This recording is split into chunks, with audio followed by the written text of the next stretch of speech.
Bonjour. Comme vous avez pu le constater, janvier a été très volatile.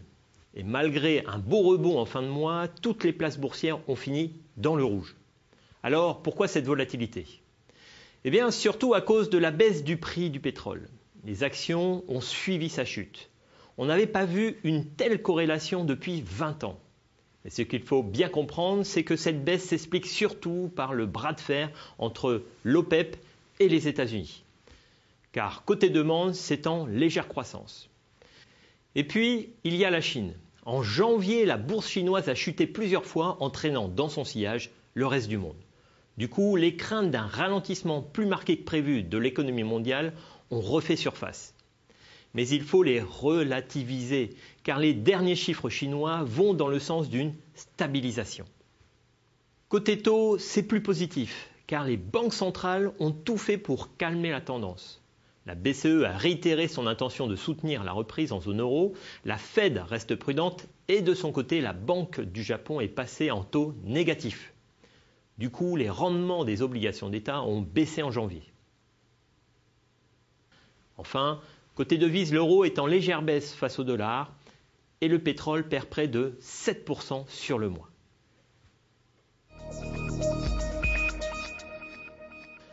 En matière de croissance, la zone euro est la seule qui a surpris positivement en 2015. Elle a fait mieux que prévu et ça devrait continuer grâce aux effets conjugués de taux bas, d'un euro faible et du pétrole pas cher. Autre facteur de soutien, la BCE et la confiance des consommateurs. C'est rassurant dans ce contexte boursier chahuté. Aux États-Unis, la reprise est portée par l'amélioration de l'emploi, de la consommation et de l'immobilier.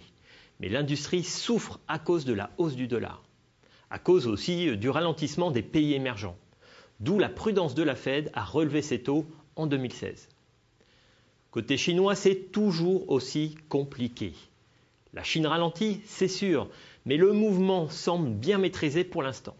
On commence même à voir les prémices de ce basculement de l'activité industrielle vers les services que tout le monde espère. À ce stade, c'est donc plutôt encourageant. Au Japon, l'économie peine toujours à redécoller. Pour la redynamiser, sa banque centrale vient de prendre une mesure exceptionnelle. Elle a passé ses taux d'intérêt en négatif afin de forcer les banques à faire circuler les capitaux plutôt qu'à les déposer à la banque centrale. En résumé, l'environnement économique mondial reste solide grâce au soutien des banques centrales, mais le fossé se creuse entre les zones. On pense toutefois que le contexte n'est pas aussi dégradé que les marchés financiers l'anticipent.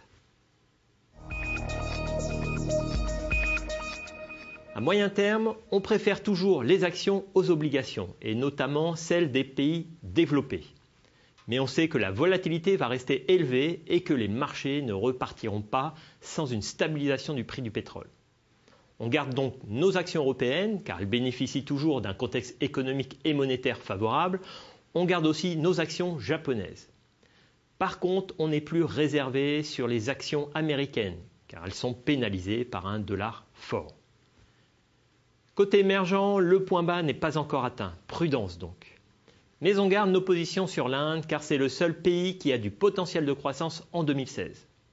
Côté obligataire, on a deux axes d'investissement. Le premier, c'est aller chercher du rendement via les obligations d'État des pays périphériques de la zone euro, le haut rendement européen et les obligations publiques émergentes libellées en dollars. Le second axe, c'est la mise en place de stratégies de couverture via l'achat d'obligations d'État américaines. Et comme toujours, je vous invite à respecter les règles d'or qui défilent en bas de l'écran.